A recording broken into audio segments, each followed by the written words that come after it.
Então, acompanhe o texto, Atos capítulo 16, a partir do versículo 1, assim diz a palavra do Senhor. Chegou também a Derbe e a Listra, havia ali um discípulo chamado Timóteo, filho de uma judia crente, mas de pai grego. Dele davam bom testemunho os irmãos em Listra e Icônio. Quis Paulo que ele fosse em sua companhia, e por isso circuncidou-o por causa dos judeus daqueles lugares, pois todos sabiam que o seu pai era grego. Ao passar pelas cidades, entregavam aos irmãos para que as observassem as decisões tomadas pelos apóstolos e presbíteros de Jerusalém. Assim as igrejas eram fortalecidas na fé e dia a dia aumentavam em número. Versículo 6 do capítulo 16. E percorrendo a região frígio-gálata, tendo sido impedidos pelo Espírito Santo de pregar a palavra na Ásia, defrontando Mísia, tentavam ir para Bitínia, mas o Espírito de Jesus não o permitiu. E tendo contornado Mísia, desceram a Troade.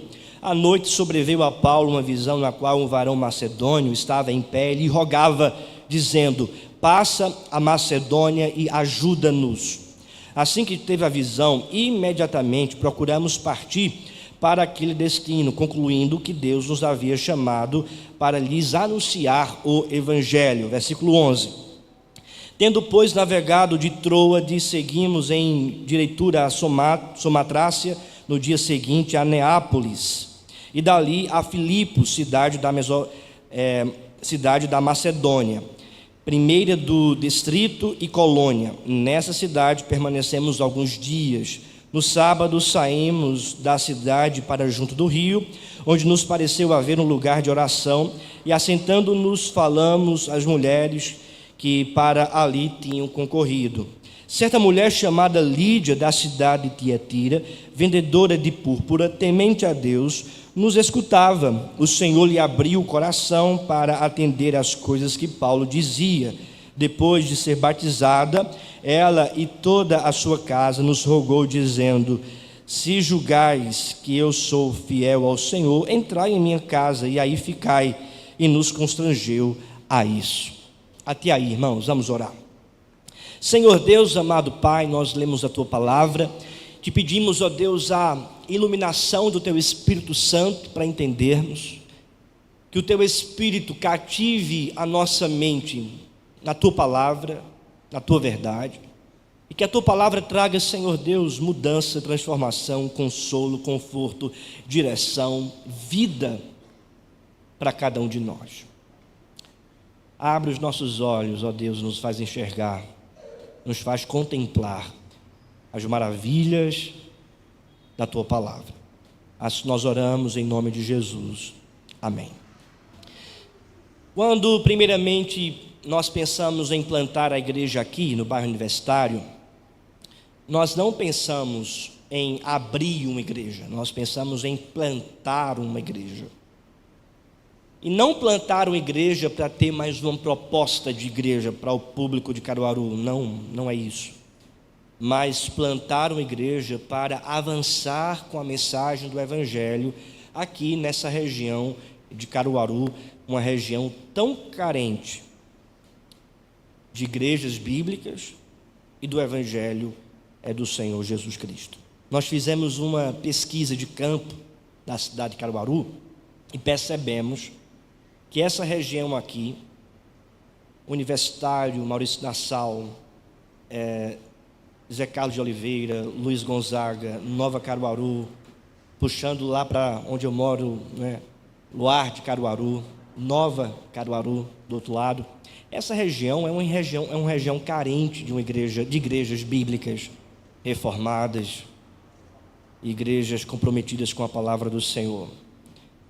E também em relação à nossa própria denominação, a igreja presbiteriana. Então, foi uma região onde nós fizemos o mapeamento para avançarmos com a mensagem do Evangelho. Não é simplesmente a igreja chegar, mas é o Evangelho chegar, através da plantação da igreja. Aqui nós estamos também diante de um texto onde o Evangelho chega em outras regiões, especificamente na cidade de Filipos, que é a cidade porta de entrada da Europa daquele tempo, para quem saía da Ásia. Então nós estamos diante de um texto que é a segunda viagem missionária do apóstolo Paulo, e ele então vai para a região da Europa, especificamente para a região de Filipos, avançando com a mensagem do Evangelho. Nós não estamos diante de um texto que trata do avanço da igreja de Jerusalém, ou simplesmente do avanço da igreja de Antioquia, mas nós estamos diante de um texto que trata sobre o avanço do Evangelho, através, claro, do apóstolo Paulo, Timóteo, Silas, Lucas, homens que estão acompanhando este veterano apóstolo. Nós percebemos, quinta-feira passada, que o plano de fundo para essa empreitada missionária e esse avanço do Evangelho é justamente a separação paradoxal entre Barnabé e Paulo. Eles se separam e então Paulo vai para um lugar e Barnabé vai para outro lugar. E é justamente nesse plano de fundo, de separação, que o Espírito Santo de Deus conduz o apóstolo Paulo na plantação de outras igrejas, na plantação da igreja de Filipos e especificamente no avanço do Evangelho. E é sobre esse tema, irmãos, o avanço do Evangelho, que eu gostaria de tirar algumas verdades específicas para nós aqui na IPBU, porque nós estamos plantando uma igreja e nós estamos avançando com o Evangelho aqui nessa região. Então, são lições importantes para nós como igreja. A primeira lição, ou a primeira verdade nesse avanço do Evangelho, é que o avanço surge a partir de novas lideranças. O avanço do Evangelho surge a partir de novas lideranças. Silas já tinha sido chamado por Paulo nos versículos anteriores, no versículo 40, olha aí para o texto do capítulo 15, versículo 40, mas Paulo tendo escolhido a Silas. Então, Silas é de onde? Silas é lá de Jerusalém. Foi Silas que foi enviar, levou na verdade a carta do concílio de Jerusalém para a igreja de Antioquia. Então Paulo chama Silas e mais adiante Paulo chama Timóteo. Acompanhe comigo a leitura do capítulo 16. Chegou também a Derbe e a Listra. Havia ali um discípulo chamado Timóteo. Perceba que Paulo está aqui confirmando as igrejas que ele tinha plantado com Barnabé. Barnabé retornou para Chipre e Paulo então vai confirmar as igrejas que ele plantou juntamente com Barnabé no final da última viagem missionária. Então ele vai saber como aquelas igrejas estavam passando. A igreja de Listra, Icônio, Derbe, que foram igrejas plantadas no final da primeira viagem missionária. E então, em Listra, quando Paulo está vendo como aquelas igrejas estão, quando ele chega em Listra, ele vê que ali há um jovem chamado Timóteo, que é vocacionado, que é chamado por Deus. Então veja o que diz a palavra. Havia ali um discípulo chamado Timóteo, filho de uma judia crente, mas de pai grego. Dele davam bom testemunho os irmãos em Listra e Icônio. Quis Paulo que ele fosse em sua companhia e por isso circuncidou por causa dos judeus daqueles lugares, pois todos sabiam que seu pai era grego. Ou seja, o apóstolo Paulo chamou Timóteo e circuncidou Timóteo para Timóteo pregar o evangelho também entre os judeus, porque os judeus não ouviam aqueles que não eram circuncidados. Então Paulo faz a circuncisão não para a salvação, mas para a contextualização. A circuncisão aqui não é essencial para a salvação. Atos 15 já diz isso. Mas Paulo faz a circuncisão para contextualizar Timóteo no campo missionário entre os judeus, para que os judeus possam ouvir a pregação feita, por este jovem vocacionado, chamado aqui o jovem Timóteo. Então, ele chama Timóteo. No versículo 4, ao passar pelas cidades, entregavam aos irmãos para que as observassem as decisões tomadas pelos apóstolos e presbíteros de Jerusalém. Assim as igrejas eram fortalecidas de fé, dia a dia aumentavam em número. Então nós percebemos, irmãos, aqui pessoas novas sendo vocacionadas, sendo chamadas, não simplesmente por Paulo, sobretudo, pelo Espírito Santo de Deus. Então o Espírito Santo já estava chamando Silas, já estava chamando Timóteo para exercer liderança no avanço do Evangelho. Eles iriam pregar o Evangelho em outros lugares e Deus então estava vocacionando, chamando, levantando novas pessoas para liderar essa jornada, essa empreitada no avanço do Evangelho e na plantação de igreja. Interessante que nós estamos vivenciando isso aqui na IPBU. Irmãos e irmãs que foram levantadas por Deus para exercer também liderança, em certo sentido, em certa área, um trabalho de plantação de igreja aqui no bairro Universitário. Mais que isso, Deus tem levantado também futuros presbíteros, futuros diáconos, para futuramente essa igreja ser organizada, não somente pensando na estruturação da igreja, mas, acima disso, pensando no avanço do Evangelho a partir da proclamação do Evangelho através dessa igreja. Então Deus tem chamado você, Deus tem vocacionado a sua vida, Deus tem levantado você. Essa vocação, ela acontece em 3 esferas, algo que eu não apresentei lá, mas eu gostaria de aplicar esses indicativos aqui para os irmãos. Primeiro, há um reconhecimento, da igreja naqueles que são vocacionados, porque veja o que diz o versículo 1: havia ali um discípulo chamado Timóteo, filho de uma judia grega, crente, mas de pai grego. Versículo 2, vamos ler juntos? Dele davam bom testemunho os irmãos em Listra e Icônio. Então, aquele que é vocacionado para exercer liderança na igreja, este vocacionado tem um reconhecimento da igreja.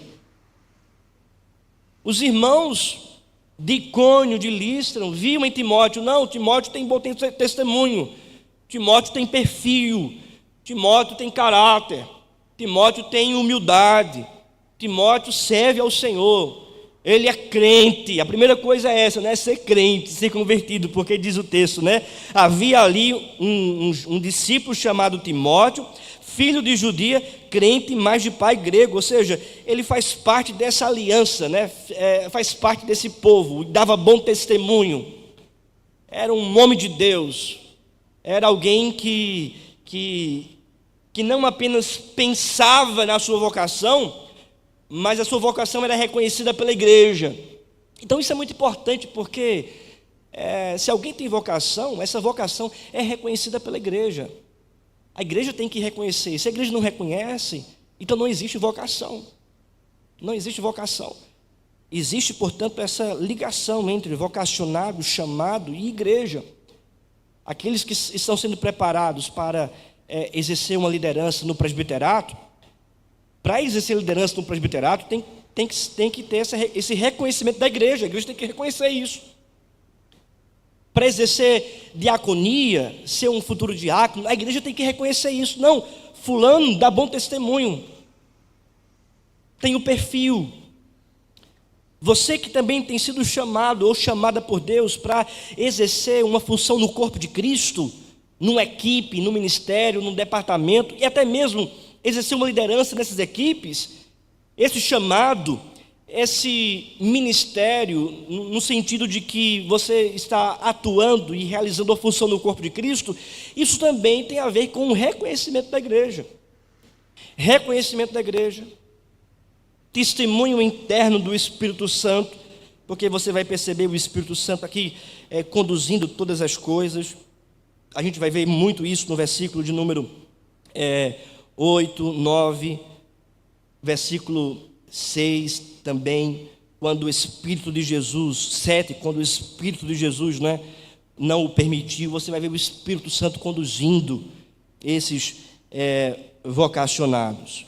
E também, irmãos, aptidões, porque não é apenas o reconhecimento da igreja, não é apenas essa direção do Espírito, mas também tem que ter aptidão. Aqui no caso, era aptidão para pregar, para falar, para anunciar, para ensinar.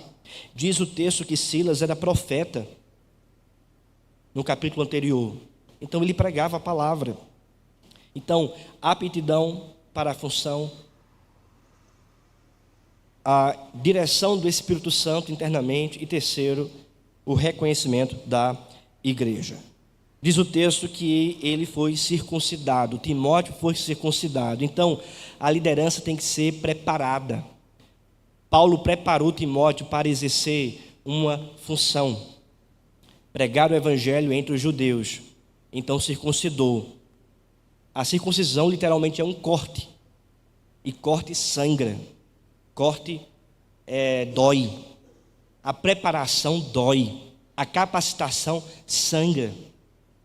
Não é um lazer, não é férias, é sangramento, é algo difícil.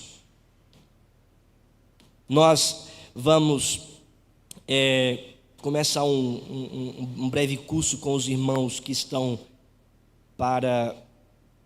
sendo preparados para a liderança da igreja, e eu, falando com os irmãos do apoio, outros da mesa também, e alguns irmãos que têm demonstrado as aptidões para a área, e para alguns eu falei sobre essa questão da preparação, porque a preparação, ela requer renúncia, a preparação, ela requer compromisso, a preparação, ela requer esse corte realmente, com certas coisas que nós desejamos, mas que a preparação para a liderança, para exercer uma função, requer esses cortes. Timóteo aqui foi cortado, não apenas fisicamente, mas cortado de sua cultura, cortado de sua parentela, cortado de sua família, cortado daquilo que ele desejava fazer, cortado da sua zona de conforto, cortado talvez das suas vontades profissionais, seculares, qualquer que seja. Ele recebeu um corte, porque Paulo está preparando para ele exercer liderança na plantação de uma igreja na cidade de Filipos. Então, meus irmãos, o exercimento, exercer liderança, exige uma capacitação, um treinamento. E a capacitação e o treinamento é um corte de Deus também na nossa vida, porque nós poderíamos estar fazendo qualquer outra coisa. Poderíamos estar ganhando dinheiro, mas estaremos sendo capacitados. Poderíamos estar com a nossa família assistindo um bom filme, mas estaremos sendo capacitados, cortados. Poderíamos estar fazendo outra coisa, uma viagem, um dia de lazer, se dedicando mais em alguns sonhos pessoais que temos, ou sonhos com família. Poderíamos fazer diversas coisas. No entanto, a preparação para exercermos liderança diante do chamado de Deus exige renúncia, corte de certas realidades. E eu não estou me referindo aqui a pecado, eu estou me referindo aqui a certas coisas que são boas, mas que Deus chama e diz: renuncia a isso, porque existe algo importante para você fazer, e eu tenho uma missão para você. Essa capacitação para preparar novos líderes está fundamentado na tradição, na ortodoxia. Porque veja o que diz o texto, versículo 4, vamos ler juntos. Ao passar pelas cidades, entregavam aos irmãos para que as observassem as decisões tomadas pelos apóstolos e presbíteros de Jerusalém. Ou seja,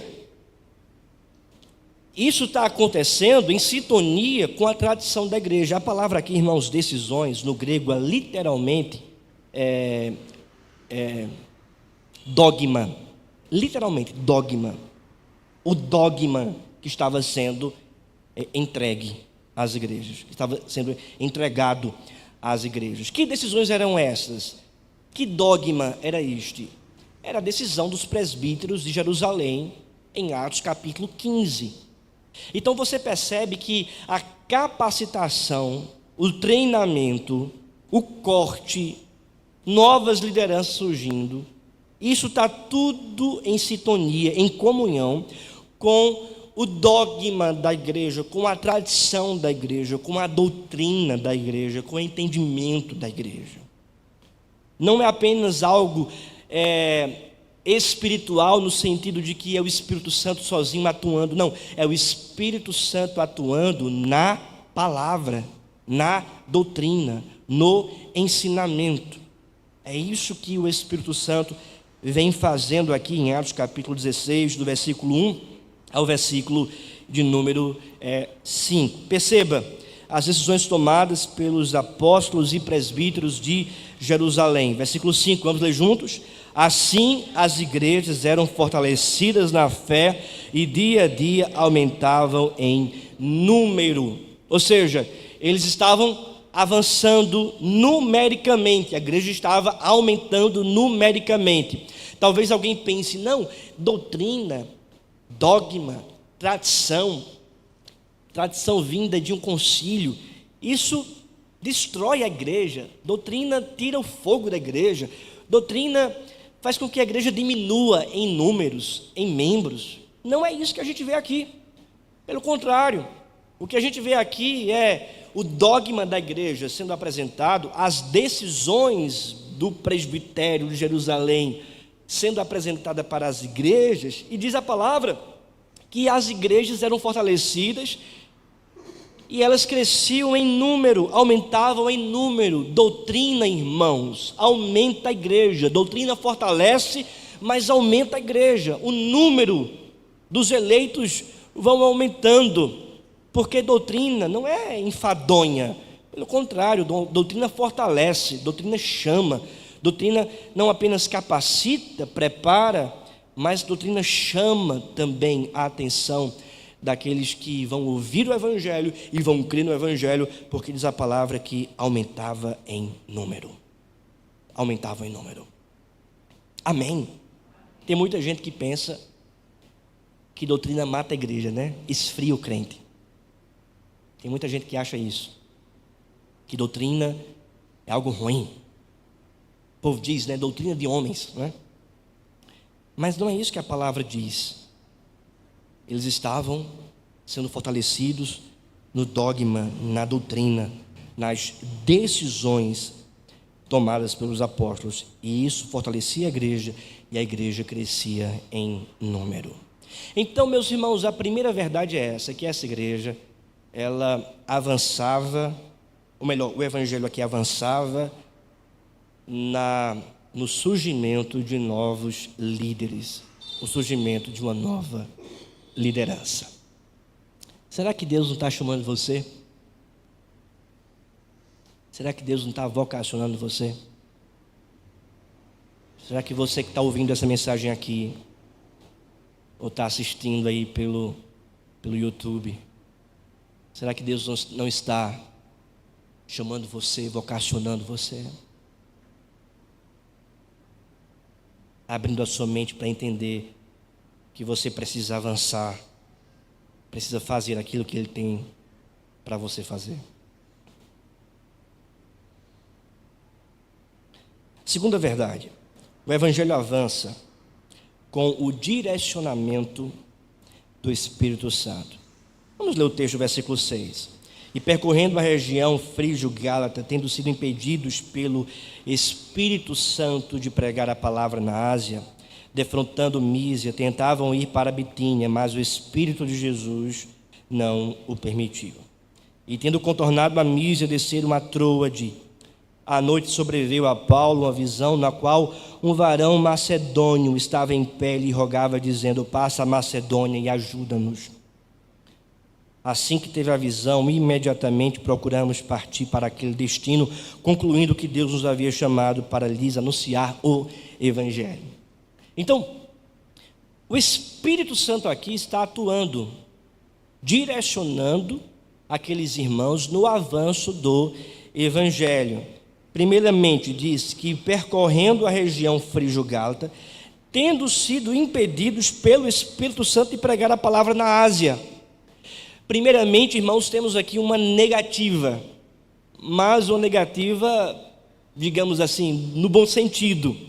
o Espírito Santo impede deles pregarem a palavra na Ásia. O texto não diz como foi esse impedimento, como foi que o Espírito impediu, como foi que ele fechou as portas, mas o texto diz que as portas estavam fechadas, que eles não conseguiram. E às vezes isso acontece na nossa vida. Às vezes nós queremos algo e não acontece.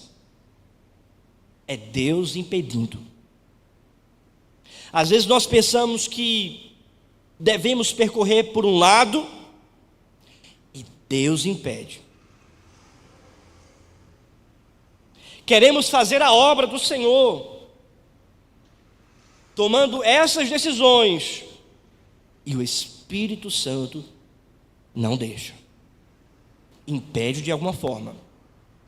E eu não estou me referindo aqui subjetivamente, que isso pode acontecer, o Espírito Santo inquietando, impedindo de forma subjetiva o coração do pecador. No entanto, eu creio que o Espírito Santo também pode impedir objetivamente de algo concreto, de não dar certo. Não deu certo, é Deus fechando a porta, é o Espírito Santo fechando a porta. E às vezes, irmãos, eu oro assim, pedindo isso a Deus.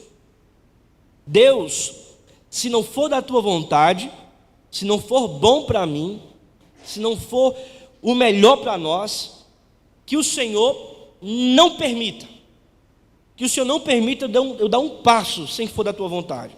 Mesmo que eu vá, mas se não for da tua vontade, não permita, repreenda, feche a porta, não deixe eu ir.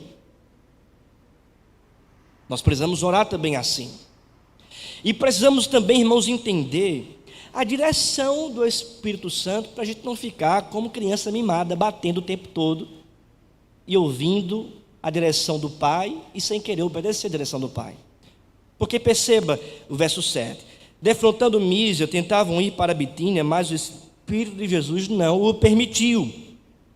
Não o permitiu. Eles vão para um canto, não é?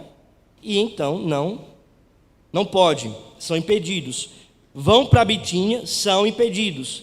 E tendo contornado Mísia, desceram a Troade. Ou seja, eles vão para um lugar, são impedidos. Vão para outro, são impedidos pelo Espírito Santo. Então tem que contornar. Tem que pensar. Tem que refletir. Não ficar, sabe, como criança mimada. Eu vou. Mas Deus está impedindo. Então volta, contorna, retrocede, pensa.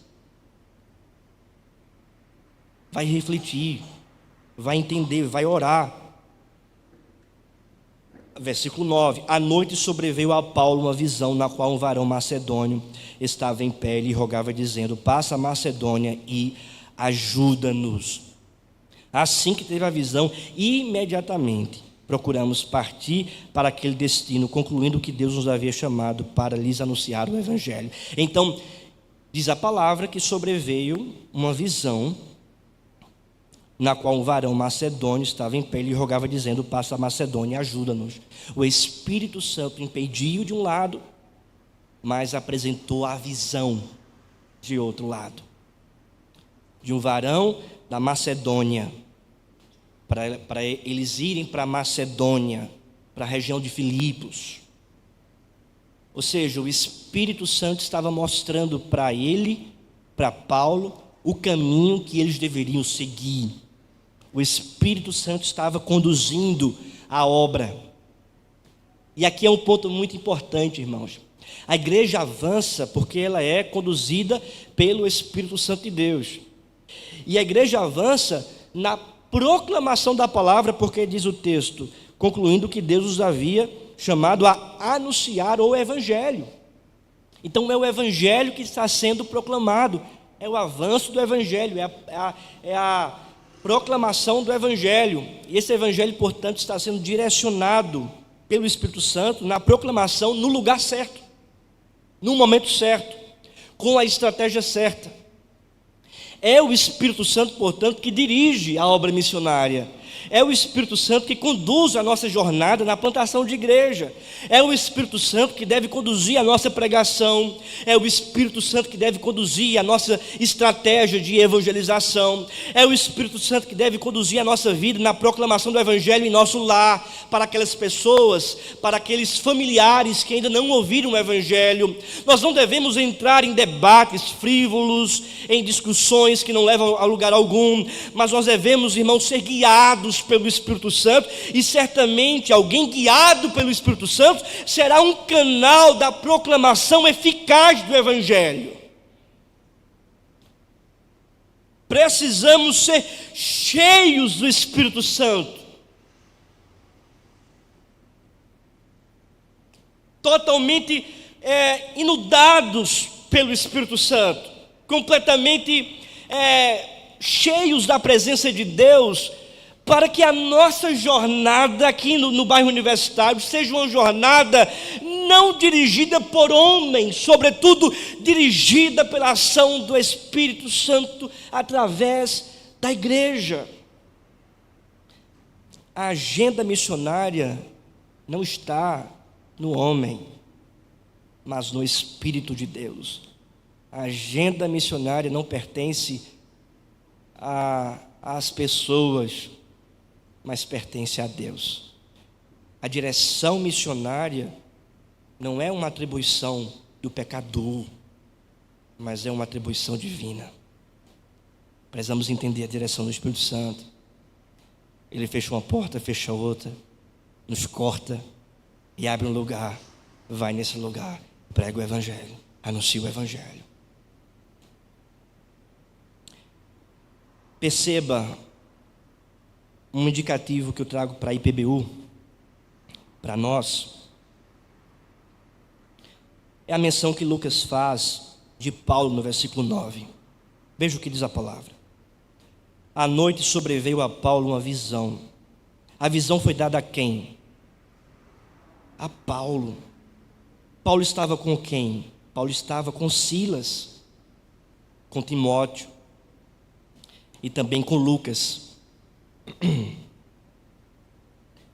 No entanto, o texto não diz que a visão foi dada a todos. O texto diz que a visão foi dada a Paulo. Versículo 10. Assim que teve a visão, imediatamente procurei partir. É isso que diz o texto? Não. Procuramos partir para aquele destino. Então, veja, Paulo está sendo aqui como um líder daquela empreitada missionária, daquela jornada missionária, como um líder daquela caravana, daquela equipe, onde Silas estava, Timóteo estava, Lucas também estava, porque ele vai registrar mais adiante. E diz o texto então que Paulo teve a visão, mas não somente Paulo foi, mas todos que estavam junto com Paulo foram junto com Paulo. Isso mostra a comunhão que existe entre o líder e os liderados. Isso mostra a união que existe entre o líder e os liderados. E não somente uma união afetiva, comunhão por causa do sangue de Cristo, mas uma união missional, proposital. Eles estavam unidos na visão ministerial que Deus tinha dado ao apóstolo Paulo de pregar o Evangelho na Macedônia. Eles estavam unidos nessa visão ministerial.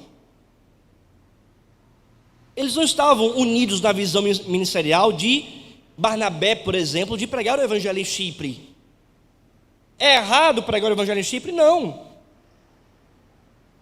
No entanto, eles estavam aqui juntos com Paulo, foram vocacionados e chamados para auxiliarem o apóstolo Paulo nessa jornada ministerial, de estarem juntos, unidos em um propósito, em uma visão dada ao líder daquela igreja, daquela empreitada, daquela caravana, especificamente.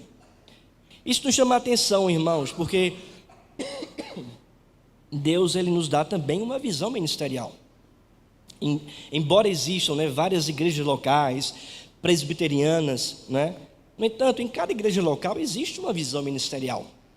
Não é verdade? Nós temos aqui na cidade de Caruaru 5 igrejas presbiterianas, mas a gente percebe organizadas, né, tirando as congregações.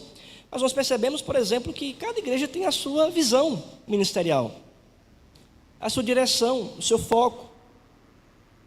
Aqui na IPBU também, irmãos, nós temos uma visão ministerial, de sermos uma igreja bíblica, proclamadora do Evangelho, de sermos uma igreja acolhedora, parceira na evangelização, de sermos uma igreja simples, não simplória, mas uma igreja simples, unida, de sermos uma igreja que não abre mão do Evangelho cristocêntrico, da pregação cristocêntrica, que zela pelo púlpito, uma igreja que tem a membresia como participante do corpo de Cristo, que não é uma membresia católica romana, mas uma membresia que se envolve no trabalho e no serviço da igreja, um entendimento de que as crianças também já fazem parte do culto, que elas precisam compreender e ser ensinadas pelos pais na reverência, que elas precisam ser educadas pelos pais em relação ao culto, não terceirizar a educação para departamento infantil. Entendemos também que o departamento infantil é importante nesse equilíbrio, nessa moderação.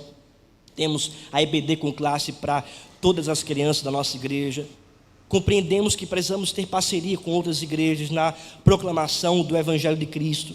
Nós não somos sectaristas, achando que só nós estamos certos. Pelo contrário, nós entendemos que existem outras tradições que não abrem mão da centralidade do Evangelho, mas que são genuínas igrejas evangélicas que podem caminhar juntas, e juntos podemos caminhar na promoção do Evangelho de Cristo Jesus.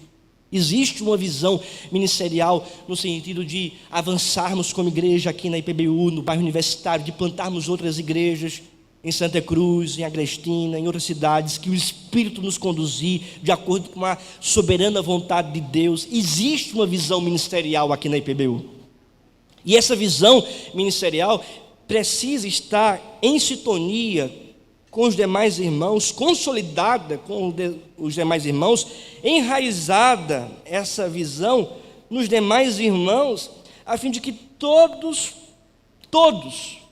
estejam juntos, partindo para cumprir a visão, conforme diz o texto, procuramos partir para aquele destino.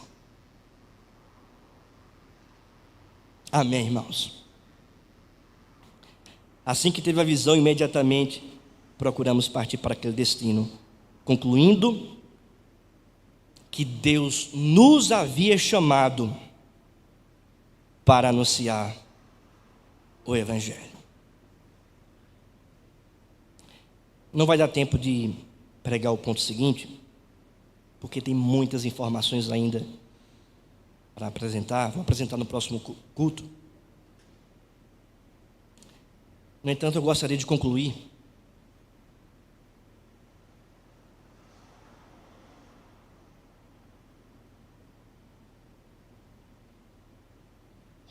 mostrando esses indicativos que o avanço do Evangelho acontece com a formação de novos líderes. Esses líderes que serão cortados, porque capacitação, corte, dói, tira da zona de conforto. Então você que está ouvindo aí, assistindo e ouvindo aí, você vai ser cortado também.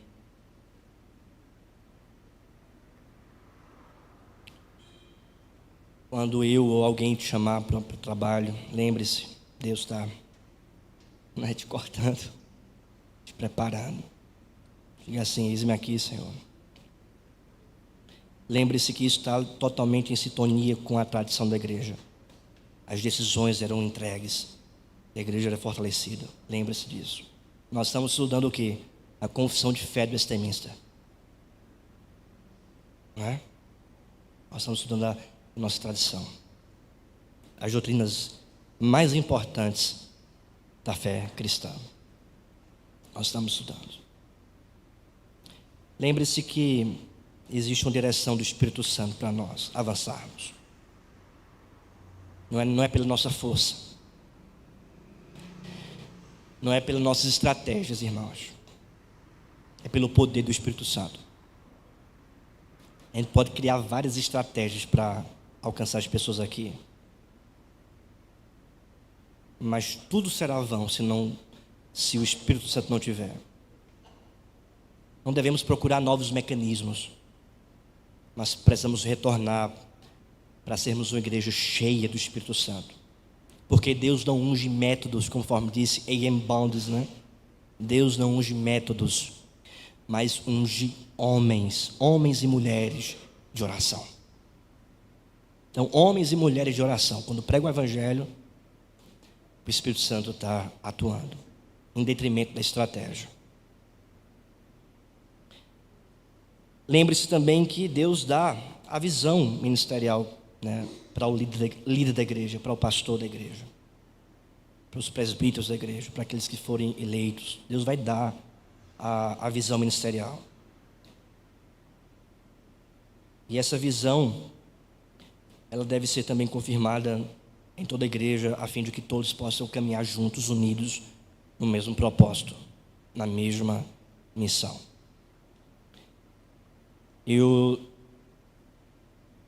Quando eu fui em João Pessoa, Timóteo foi me levar lá, e esqueci de dizer, porque na ida ele errou o caminho, mas na volta eu dormi, ele conduziu toda a viagem, eu pude vir dormindo, às 3 horas de viagem praticamente, descansando. Cheguei aqui 7 horas, só fiz trocar de roupa e fui pregar no Vale da Bênção Central. Eu estou gostando disso, irmãos, de pregar a palavra. Amém? Isso é bom. Eu preciso dos irmãos me ajudando, me auxiliando. Tá? Eu me lembro que quando a gente estava lá, o pastor Adriano está plantando a igreja lá em João Pessoa, no altiplano. E no almoço ele disse assim para Timóteo: Timóteo, não tem jeito, cara. Deus dá a visão ao plantador.